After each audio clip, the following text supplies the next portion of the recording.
Yo supongo que algunos de los que estáis aquí ya conoceréis a Bea. Bea, si digo algo mal, me lo chivas, porfa, para no quedar mal aquí delante de todo el mundo. Pero Bea trabaja como directora financiera externa, ¿se llama así? Sí. En Sherpa Platform. Seguro que os suena porque ha estado presente en algunos de nuestros eventos, pero a mí me gusta mucho especialmente lo que haces, Bea, porque para mí las finanzas son siempre un reto y cuando pienso en matemáticas me echa bastante para atrás, pero cuando veo que lo puedo conectar con la visión que tengo de mi compañía, la cosa cambia. Y tú, por la manera que tienes de explicarlo, pues siempre me ayuda a recibir ese punto de vista.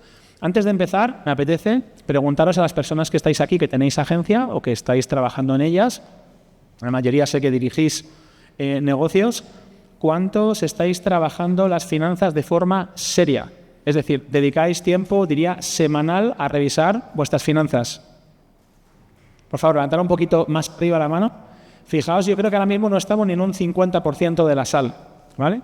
¿Cuántas personas no trabajáis las finanzas de forma seria, pero os habéis dado cuenta de que hay un jaleo que tenéis que resolver? Tenemos algunas manitas más tímidas, pero también hay unas cuantas. Yo seguramente estoy entre los primeros y los segundos.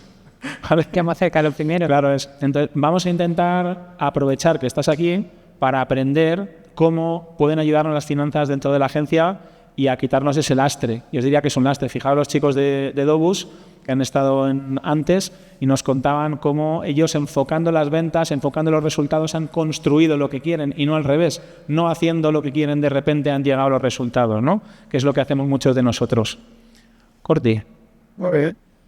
Sí, pues muy bien presentado. Empezamos, si queréis. Vea, al final te tenemos aquí a hablar de finanzas para agencias porque te dedicas básicamente en tu día a día, ¿no? con Sherpa a ayudar a las agencias a revisar sus finanzas. Nada, si quieres, muy rápido, ¿qué es Sherpa para que te ubique todo el mundo? Y también, ¿con cuántas agencias habéis trabajado y qué has empezado a aprender de cómo las agencias gestionamos bien, mal o regular las finanzas? Que eso seguro nos ayuda a todos. Bueno, en primer lugar, contar un poco qué es Sherpa para el que no lo sepa. Sherpa Platform es un software as a service y básicamente nos conectamos con ERP, entidades financieras y otras fuentes para obtener los datos y que esos datos pues sean susceptibles de análisis y que ese análisis aporte valor para que los CEOs y los fundadores de las agencias que son clientes nuestros puedan tomar decisiones financieras en base a esos datos, ¿no? Entonces, el primer paso es que la contabilidad, que es la base de la que nosotros leemos, esté correcta. Entonces, nosotros analizamos primero el punto en el que se encuentra la agencia y cómo tiene esos datos, ¿no? Porque es la base. Yo me pongo el gorro auditora, como digo, que yo fui 7 años auditora financiera, y me pongo el gorro y analizo un poco cuál es la situación, ¿no? Y muchas veces arreglamos, ¿no? el pasado, porque si la contabilidad o las finanzas no están bien, pues obviamente Sherpa no muestra la información correcta, ¿no? Entonces esa es como la base, esa es un poco para situaros, ¿no? Para ponernos un poco en contexto. Tenemos el software y tenemos después el servicio humano, ¿no? Mi figura en este caso, que actúa de CFO externo. Me preguntabas por el número de clientes. Nosotros hemos trabajado por el momento con unos 40 clientes. Algunos han entrado y se han marchado y cada semana tenemos clientes nuevos, ¿no? Y la verdad es que no es un perfil de cliente estándar porque tenemos clientes muy pequeños de hasta 300.000 euros de facturación al año y 3-4 empleados. Pues algunos ni siquiera llegan a 300.000, 200, tal. Están empezando, llevan poquito tiempo, despacio, y otros clientes que facturan más de 5 millones de euros al año y tienen pues decenas de empleados y tienen una estructura consolidada y están situados en el mercado como un referente, ¿no? Una sonora corte. Y entonces, pues los aprendizajes que yo he adquirido durante estos meses de la agencia es que hay bastantes problemas comunes, ¿vale? Hay bastantes preocupaciones comunes. La primera es la rentabilidad, ¿no? Que los compañeros de Dobus han hablado de eso, ¿no? La rentabilidad por proyecto, por cliente, la rentabilidad de la compañía en su conjunto y en qué momento se encuentra, ¿no? Esto no es un estándar tampoco, no es lo mismo la rentabilidad que busca el que lleva 1 año y es pequeño al que lleva 10 años y está consolidado. Y para eso hay que diseñar una estrategia, obviamente. Esto no es tanto financiero, sino pues de negocio, ¿no? Obviamente los números son los que acompañan esa estrategia y los que ayudan a analizarla y a determinar, ¿no? Y después, pues obviamente el perfil del CEO o de los que dirigen, dónde quieren situarse. No es lo mismo situar una empresa para su crecimiento que para su venta en un futuro o para estabilizarse, ¿no?, en el mercado, fidelizar. ¿Te puedo, me gustaría aportar en este punto que traes? ¿Se me escucha? Yo creo que, no sé. Bueno, parece que sí. La idea es que hay un punto en el que te cambia la mentalidad, que he vivido como muy transformador, en el que te das cuenta de que cuando montas una empresa puedes elegir el camino que tu empresa va a llevar, o por lo menos puedes decidir que quieres intentar elegir el camino por el que va a ir tu empresa, ¿no? Y una vez decides que eso sea así, es decir, que en vez de que tu empresa se convierta en lo que vaya surgiendo porque no me va mal, tú creas una foto futura de dónde quieres estar, qué tipo de compañía quieres tener, qué tipo de papel quieres jugar en la compañía, que son preguntas que no son sencillas, pero que te cambian, insisto, la vida en la empresa. A partir de ese momento viene la rotura, el esguince cerebral, que es, hostia, yo no voy a mirar las finanzas y la contabilidad para ver cómo me ha ido, sino que lo que voy a hacer es construir la idea de la empresa que quiero tener y proyectar financieramente cómo voy a montar esa empresa. Es decir, vale, quiero llegar allí. ¿Cómo voy a llegar? Se pinta con números. Y eso es lo que a mí, por ejemplo, me ha cambiado la vida. Eso es cuando tú dices estrategia, para mí es eso. Sí, que luego suena como a mariposa que se muere en Perú, ¿no? Estrategia, vale, pero es decidir dónde quieres que vaya tu empresa. Eso es. Y cómo construyes eso con números. ¿Cómo hago eso? O sea, yo me acerco a ti y te digo, vea, hasta ahora he ido al Tran. Ayúdame, por favor. Pues mira, yo te diría que lo primero de todo y lo más importante es fijar objetivos. Los objetivos no son ni grandes ni pequeños, sino adecuados a la compañía y a la dirección de la compañía. Los objetivos para mí tienen dos pilares básicos, y es que sean alcanzables y realistas. Bueno, realista y alcanzable es lo mismo, ¿no? Que sean medibles y que sean alcanzables. Entonces, si esos dos requisitos se cumplen, lo que hay que trabajar para llegar a eso. Obviamente, lo que decíamos antes, la base es fundamental, porque sin los datos correctos es imposible hacer estimaciones, pero una vez establecido eso, ya es trazar el camino para llegar, ¿no? Trazar el camino, pues, qué horizonte temporal tengo para llegar a esos objetivos o deseo, ¿no? ¿Qué pasos voy a dar? ¿Qué riesgo estoy dispuesto a asumir? Porque no todos los CEOs, no todos los que toman las decisiones tienen el mismo perfil de riesgo. Igual que no tenemos el mismo perfil de riesgo personalmente como un inversor, por ejemplo, ¿no? O como un consumidor, pues tampoco tenemos el mismo perfil de riesgo como director o CEO de una compañía, ¿no? En este caso, una agencia. Entonces, una vez que se traza eso, pues ya se ven los distintos caminos, ¿no? A tomar. Y eso es lo que hacemos con nuestros clientes. Proyectando y decidiendo y corrigiendo también, Miguel, porque muchas veces, yo siempre lo digo, ¿no? Los presupuestos no están escritos sobre piedra, ni tampoco los objetivos. Igual que el negocio itera, y también las cosas a veces van mejor o peor de lo que uno cree, los objetivos también deben ir de la mano de eso, ¿no? Porque si vas más rápido de lo que tú pensabas, obviamente tienes que corregir. No puedes relajarte y decir, bueno, yo esto lo pensaba hace 3 años, llevo 1 y estoy casi, pues me relajo. Oye, no, pues entonces los objetivos deben ser más ambiciosos. Perdona, que quiero hacer una aclaración que a lo mejor todos y todas sabéis, pero que a mí me costó como 100 veranos, que era que llamáis presupuestos en finanzas a la proyección que se espera para el año siguiente. Oye, yo tengo este objetivo y como tengo este objetivo para final de año, necesito haber conseguido esto en el primer trimestre, en el segundo trimestre, y para eso tengo que gastar tanto, y esta inversión, este gasto, está asociado pues a estos comerciales y tal. Que para mí presupuesto era cuando le mando a un cliente un papel que digo, esto es lo que vale el servicio. No lo asociaba a una proyección de lo que va a suceder. Perdón. Buen apunte. ¿Qué te pasa? Lo entiendo. Hemos hablado de objetivos, también de rentabilidad y demás, y en esa línea también te quería preguntar cuáles son los indicadores claves financieros que tenemos que tener de referencia y muchas veces usar como objetivos o subobjetivos. Y dentro que me vas a hacer un depende, porque va a ser así, ¿no? En función del tamaño o tipo de empresa, ¿cuáles serían los ratios correctos? Porque una de las cosas que vemos muchas veces es que la gente... Es muy complicado ponerte objetivos si no sabes cuál es el estándar de mercado o en qué cosas te tienes que fijar. Hemos hablado de rentabilidad, pero claro, tener facturación, tener crecimiento. ¿Qué nos puedes contar? Nosotros distinguimos entre KPIs. Bueno, un KPI básicamente es un indicador clave, un indicador, ¿no? Un dato que nos interesa a la hora de analizar la finanza. Identificamos KPIs de PIL, de pérdidas y ganancias, y KPIs de balance.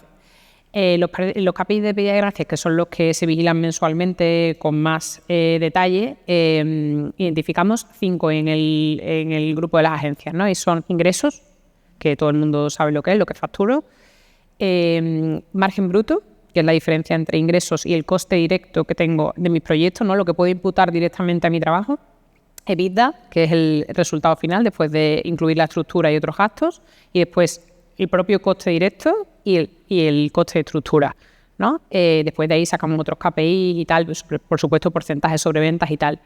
Pero es muy importante, o sea, los 3 primeros al final dependen, ¿no? Los ingresos parece que todo el mundo más o menos lo calcula bien, ¿no? Porque es lo que facturo y, bueno, saco incluso un listado de lo que facturaba al mes y tal. Yo pongo el corte, estos son los ingresos recurrentes, estos son los one shot, tengo estos clientes, tengo esta composición, esta es mi cartera. Pero es muy importante determinar bien qué es coste directo y qué es coste de estructura, porque no todo el mundo lo tiene del todo claro, ¿no? Sí tienen claro que el coste directo son las personas, o no las horas, porque al final vosotros lo que vendéis o las agencias lo que venden son horas de personas, ¿no? Las personas que tengo internamente contratadas, que forman parte de mi plantilla, ¿no? Y estructura muchas veces son los externos, pero no siempre no es así, realmente no es así, ¿no? Porque yo en mi coste directo, o sea, en mis empleados puedo tener figuras o perfiles que no sean coste directo, pues por ejemplo un CEO, o vosotros nos decíais un CAM, o gente que está en otro departamento que es staff, incluso un director financiero interno, o a un administrativo. Eso no lo puedo imputar directamente a un proyecto, por tanto no es coste directo, pero sí es empleado. Y al revés, hay servicios de profesionales independientes, que es un gasto de estructura, digamos, por definición, ¿no? Donde contabilizo el gasto del notario, del abogado, de la gestoría. Puedo contratar a externos que realicen trabajos para mis proyectos y eso es coste directo, ¿no? Entonces, hay que entender bien que la contabilidad, tal y como está diseñada en el Plan General Contable, no es la Biblia para una agencia, sino que hay que determinar bien la contabilidad analítica, que es muy importante, y ver qué es coste directo y coste de estructura. A nosotros nos ha pasado que algún cliente nos ha dicho, es que yo cuando he comparado mi margen con otras agencias me he asustado y he dicho, algo tenemos que estar haciendo mal, porque no puede ser. Y mi EBITDA igual, ya cuando he hablado contigo y he visto que es que yo no tenía bien, claro, el salario del CEO lo tengo en coste directo, pues el salario del CEO pues quizás tiene que ser estructura porque su puesto es mucho más transversal, ¿no? Hace otro tipo de tareas y no tendría que imputarlo directamente a coste directo, o no todo su salario, ¿no? 50-50, o se puede determinar una regla. Entonces, claro, así los datos son mucho más reales y cambia mucho la película. Paramos solo unos segundos para darte a conocer nuestros patrocinadores, que son geniales porque gracias a ellos podemos crear y compartir estos contenidos para que los puedas disfrutar. DoFinder es una solución de búsqueda y descubrimiento de productos para e-commerce potenciada por inteligencia artificial. Su objetivo es entender al cliente, sugerirle productos con gran precisión y aumentar las ventas del e-commerce. Además, dispone de un programa de partnerships especialmente diseñado para agencias. Shopify, la plataforma líder para crear tiendas online y hacerlas crecer desde la visión del comercio unificado, que además están apostando muchísimo por el canal Partners. Si te gustaría hablar con ellos para potenciar tu agencia, escríbenos a escalandoagencias@gmail.com y te pondremos en contacto. Seguimos con la entrevista. En esa línea que dices, yo me he encontrado muchas veces que dependiendo del tipo de agencia, por ejemplo, las muy de publicidad, en algunas hablan de margen bruto, como es, simplemente quito la publicidad, quito la publicidad que invierto el cliente, que estoy recibiendo por su lado, y luego para ellos ese es el margen bruto. Sin embargo, los que somos más servicio puro, hablamos, ¿no?, de margen bruto es descuento el personal directo. Eso es. Y eso ya te cambia la película, porque no estoy hablando absolutamente de lo mismo. Muchísimo. Y me preguntabas también por los porcentajes saludables, ¿no? O cuáles son los... esa pregunta es un poco trampa, ¿vale? Porque no solo depende del tamaño de la agencia en sí, sino del momento en el que se encuentre, lo que hablamos antes de la estrategia, ¿no? Y antes de una conversación que hemos tenido previa, hay gente que está muy frustrada con un EBITDA del 30% y otros que con un EBITDA del 2% están contentísimos porque esperaban uno del menos 10%, ¿no? Entonces, depende mucho de la estrategia que tengamos. Si nosotros tenemos una estrategia de crecimiento, pues seguramente seguramente ese año vamos a penalizar rentabilidad porque estamos creciendo, ¿no? Queremos contratar, pues lo que decían ellos, ¿no? Que muchas veces penalizan en la rentabilidad por la satisfacción del cliente, ¿no? Pues en este caso penalizo la rentabilidad por crecer, por retener talento, contratar talento de fuera. Hay otras agencias que están en un momento de posicionarse en el mercado como una agencia de élite, ¿no? O líder, ¿no? Una boutique, como algunos me han comentado, mira, pues yo voy a seleccionar mis clientes. Yo hay clientes que tengo que me aportan un fee muy pequeño mes a mes, que prácticamente me lo he comido por lo servido, porque si tengo un fee de 200, 300 euros por pocas horas que emplee ahí al mes, pues que se me va prácticamente. A mí ese cliente no me interesa, yo no me voy a centrar en eso. Entonces voy a seleccionar, por tanto voy a aumentar mi margen, mi volumen lo disminuyo, pero voy a aumentar mi margen. Hay otros clientes que tenemos que llevan un año que se van a llamar a puertas frías. O sea, a adquirir clientes, a fidelizarlos, a darse a conocer en el mercado, a tener cierto nombre y a demostrar lo que pueden hacer para pues tener cada vez más cartera, y ya después seleccionarán, ¿no?, los clientes que les interesan más. Entonces, bueno, normalmente lo que vemos a nivel general, nosotros de hecho hemos hecho algún estudio de benchmarking porque hemos notado que a las agencias les importa mucho en qué lugar se encuentran, ¿no? Y poder compararse, como tú decías, Corti, y como precisamente no todo podemos meterlo en el mismo saco, nosotros lo que hemos hecho ha sido segmentar por nivel de facturación, porque consideramos que era el dato más objetivo, ¿no? Muchas veces va parejo, ¿no?, lo que facturas con el desarrollo que llevas o la antigüedad que tienes en el mercado, ¿no?, va de la mano. Entonces, como era el dato más objetivo, no podíamos tampoco poner, pues eso, otros tipos de indicadores más subjetivos de quiero crecer, quiero estabilizarme, pues lo hicimos así. Y aproximadamente el coste directo está entre el 60 y el 50% de los ingresos. El de estructura entre el 30 y el 20%. Y el EBITDA es difícil que veamos una agencia con un EBITDA de más del 25 o 30%. Pues algunas que van muy bien tienen un 20% y otras que van bien también, pero que tienen un 5, un 6, un 7%. O sea, digamos, por decir algo, bien 5, 10, muy bien 20, por encima... Por encima, estupendamente. O sea, sí, hay agencias que tienen por encima del 20, pero son las menos. Y son agencias que tienen ya una estructura muy optimizada. Pues tienen trabajo en remoto, tienen una estructura de costes súper optimizada, tienen perfiles muy estables, ¿no? Una plantilla muy estable con mucho seniority, y tienen clientes muy potentes que le dan un margen mayor, que al final es el... En esa línea, no sé si lo habéis encontrado, pero yo lo he visto algunas veces, hay un cierto autoengaño, sobre todo en agencias muy pequeñas, que hace que cuando des el paso de crecimiento te encuentres cosas que es, por ejemplo, cómo cobran los fundadores o los socios, si eso va en sueldo o va con unos dividendos a final de año, lo que sea. Y hace que a lo mejor cuando eres muy pequeño pues das una vida muy fuerte, pero claro, luego eso te lo repartes. Lo digo porque ¿os habéis encontrado tamaños de empresas donde por lo general se sea más ineficiente? Yo sí que tengo una sensación de que a partir de un volumen de gente, cuando estamos a lo mejor entre 30 y 100 personas, empiezas a crear todo el management, es cuando empiezas a decir, ostras, y yo pensaba que tenía una empresa con unos ratios geniales y ahora que estamos escalando, qué complicado es esto. ¿Cuál es tu percepción de esto? Sí, puede ser. Yo creo que aquí es muy importante tener lupa en la rentabilidad tanto del empleado como del cliente como de la línea de negocio. Muchas veces se centran en ver si el cliente es o no rentable, pero no se centran en ver qué línea de negocio es más rentable o en qué son mejores, ¿no? O en qué sois mejores.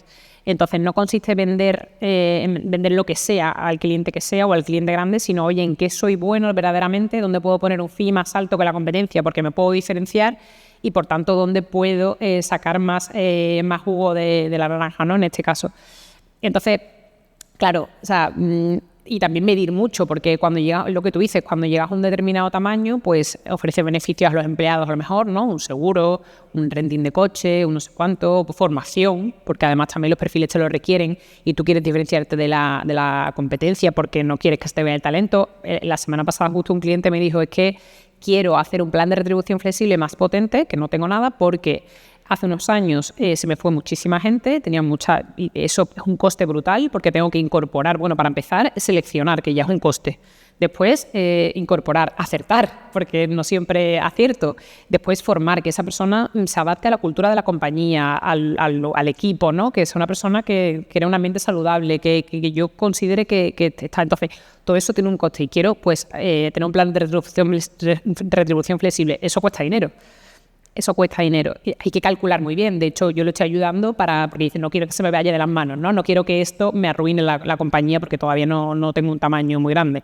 Quiero hacerlo, lo tengo claro, pero quiero hacerlo con cabeza.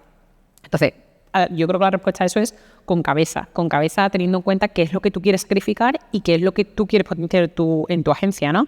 Ese tiene muy claro que las personas son muy importantes y que las quiere cuidar porque lo ha pasado muy mal en el pasado y porque ahora mismo tiene un equipo sólido que le da un servicio muy bueno al cliente y que le está ayudando a aumentar su cartera y a fidelizarla, ¿no? Entonces yo lo he apoyado, por supuesto, hay que hacerlo poco a poco, no del tirón, porque además yo le he dicho, los empleados esto lo van a ver como un beneficio, o sea, lo van a ver como algo súper positivo. Es mejor darle poquito y después ir aumentando, que no del tirón darle mucho y después quitárselo, ¿no?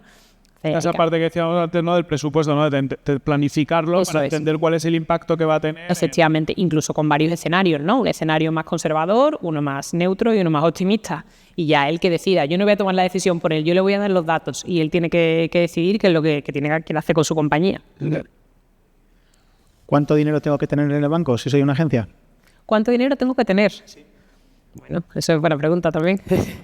A ver, yo creo, y me sorprendió muchísimo cuando empecé aquí, porque en mi época anterior, que fui auditora en una Big Four y después estaba en varios departamentos financieros, siempre de multinacionales, yo estaba acostumbradísima a ver deuda por un tubo. A ver deuda, pensar, a ver viruta, a ver pasta, a ver... Bueno, también. No, hombre, pero no. A ver deuda, o sea, que todas las empresas, absolutamente todas las empresas que he auditado, fueran sociedades, cooperativas, fundaciones o lo que fuera, todas tenían deuda, inversión también, pero deuda 100%, y después las empresas de las que estaba en el departamento financiero, todas deuda, bien de grupo, bien externa, bien, y cuando llegué aquí vi que las agencias vivían de pulmón propio, prácticamente todas, o sea, y me sorprendía muchísimo, digo, ¿cómo no pueden tener ni siquiera una línea de crédito de 30.000 euros para tener ahí ese desahogo, ¿no? Por si, pues, es increíble. O sea, y ahora veo algunos clientes que sí van teniendo o que van contratando también por eso. Yo no soy, o sea, yo soy en ese sentido muy práctica. Yo tener deuda por tener no, porque gastos financieros por pagar no.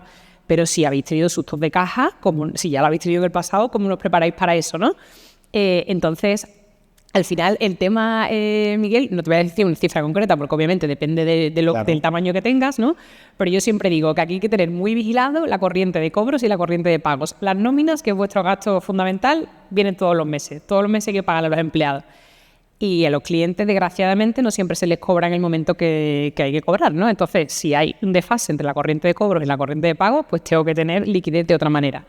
Y después, la mayor parte de las agencias tienen declaraciones de impuestos trimestrales, los mensuales de la Seguridad Social y anuales, como todas las empresas, de impuestos de sociedades.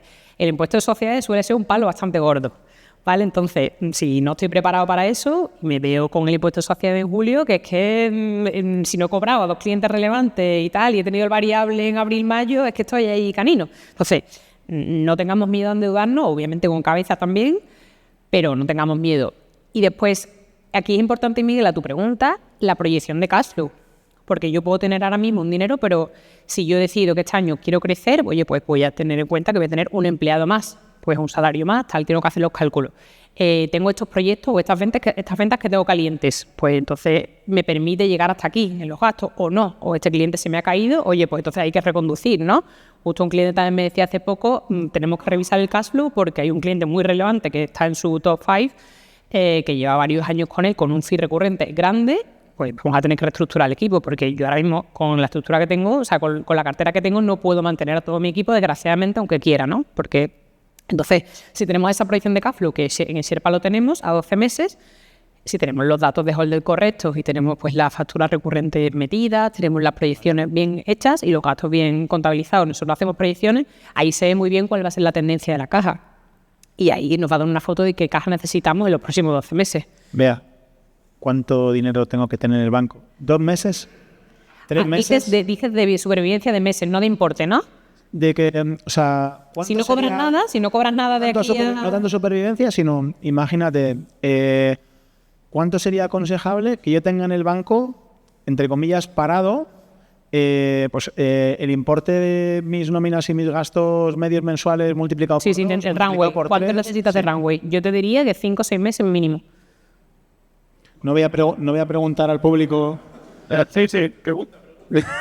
5 o 6 meses mínimo, porque es que 5 o 6 meses pasan así y no te da tiempo a racionar, si no. ¿Cuántas personas tenéis en caja 5 o 6 meses vuestros ingresos, costes? Sí, hombre.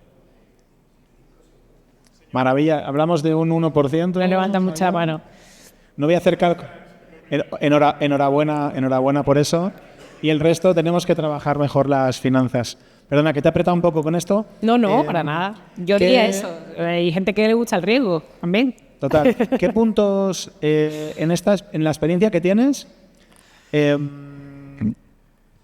puntos crees que tienen en común las empresas con las que has trabajado de tipo agencias, ¿qué peor van? Lo tengo súper claro. Descuido, o sea, no vigilancia adecuada de los KPIs.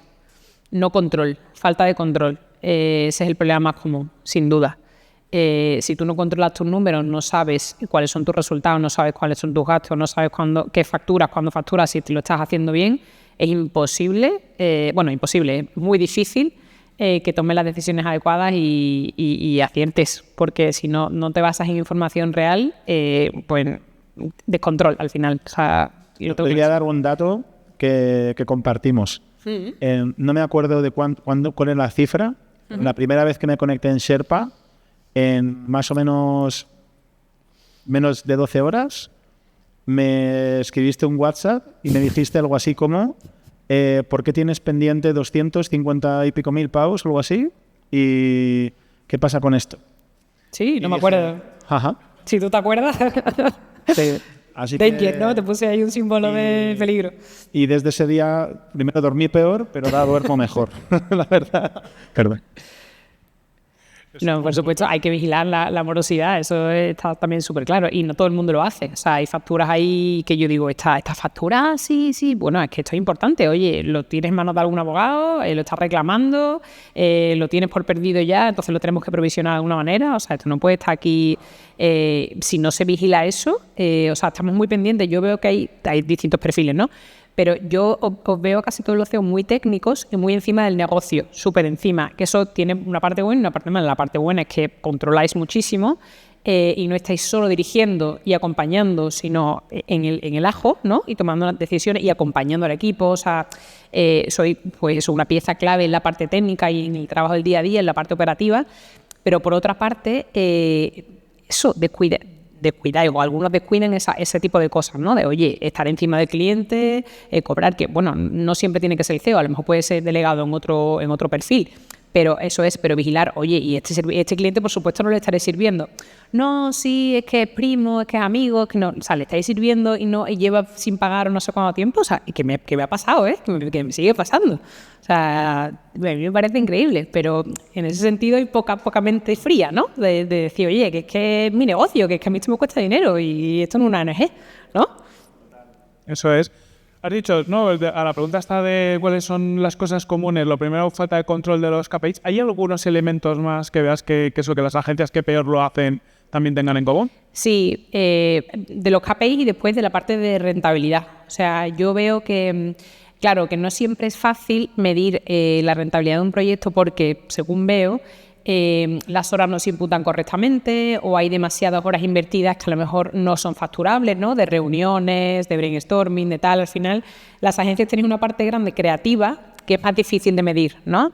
Yo he escuchado a algún que otro CEO decirme, sí, aquí hay mucha procrastinación. Claro, es que esta parte es más difícil de medir porque los creativos, los diseñadores, pues, no, son mentes más libres, ¿no? Y no le puedo decir que me imputen las horas exactas del proyecto, porque, claro, es más complicado, porque no es una cosa tan cuadriculada y tal. Digo, bueno, sí, está claro.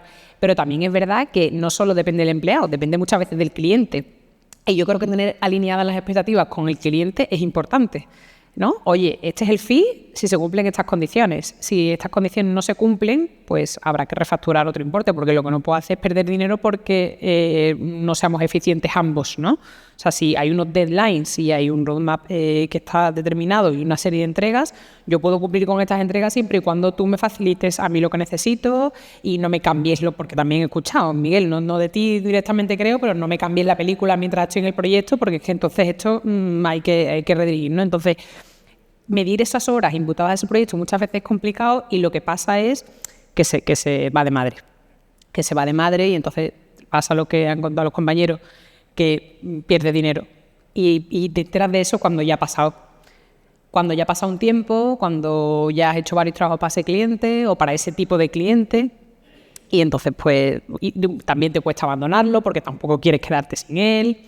Entonces, aparte de los KPI, es el tema de eso, de la sensibilidad de si los proyectos one shot están bien calculados los fees, si el precio es adecuado, y si no lo es, después da miedo a refacturar porque si no se va con otra agencia, ¿no? Porque la competencia es feroz. Entonces, es complicado, pero es importante vigilar eso también. Sí, luego hay que calcularlo muy bien, hacer ese seguimiento. La última pregunta y la hacemos para el público. Has hablado antes de endeudarse, que me parece es un tema también muy, muy relevante. Bueno, he dicho, las agencias nos endeudamos poco, ¿no? Muy poco. ¿Cuál sería un ratio adecuado de endeudamiento y cómo prepararse y a dónde acudir para esa deuda, ¿no? Porque parece una tontería, pero bueno, hay que también estar preparado para ir al banco, hay instrumentos, ¿cómo lo ves?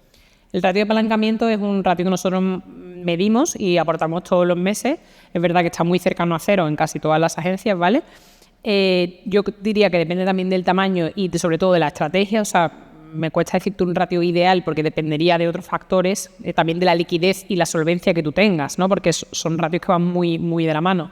Si tú tienes mucha liquidez, pues no necesitas estar tan endeudado, porque tienes liquidez de sobra. De hecho, hay agencias, son pocas, que les sobra el dinero y no saben qué hacer con él. Oye, ¿dónde invierto? Porque son muy pocas, ¿eh? Oye, ¿dónde invierto? Pues no tiene sentido que esa persona esté nada apalancada, porque al revés, tendría que tener alguna inversión, porque ese dinero tenerlo para en cuenta corriente no tiene sentido, ¿no? Pero, o sea, yo diría, porque hay otras maneras de endeudarse, no solamente deuda externa, se puede hacer deuda con socio, cuenta corriente con socio, que también lo hacéis algunos, en fin.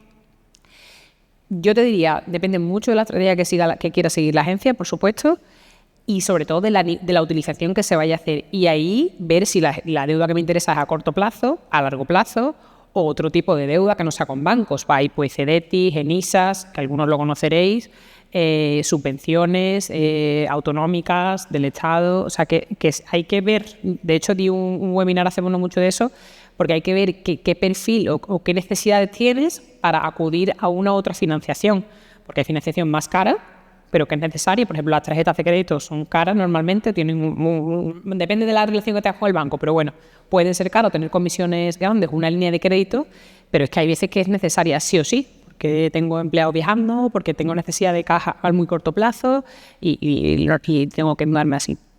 Entonces depende mucho. Y aunque no puedas dar algo a ¿qué considerarías, por irnos al otro contrario, un poco excesivo, ¿no? Es decir, ¿qué ratio dirías, oye, pues mira, sea como sea, no te pases de tanto por ciento de facturación, de tanto por ciento de EBITDA? Normalmente el ratio de apalancamiento se mide hasta 1. Es hasta 1. Pues más cercano a 1 es peor, obviamente, ¿no? Y mientras más cercano a 0, mejor. Yo te diría, si quieres que decir, para que sea más fácil para el público también, en cuanto, o sea, en deuda con cuenta corriente, digamos, pues yo diría que depende también, lo que he dicho, ¿no? Pero un 20-30%, no mucho más, ¿vale? Bueno, ya nos da una pista.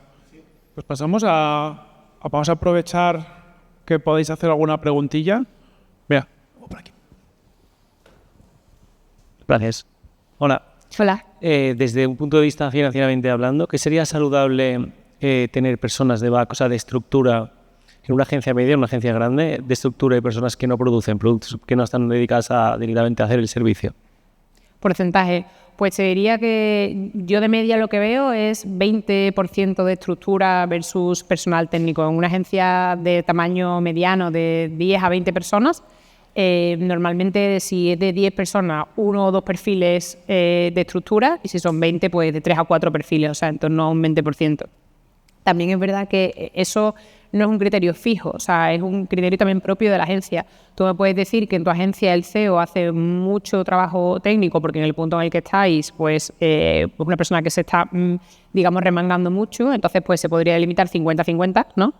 Y sin embargo, pues hay otras agencias donde hay puestos como CAMS o mucho personal de marketing porque está en un momento de expansión y entonces pues tienen más estructura porque también lo requiere en el momento en el que está la compañía, ¿no?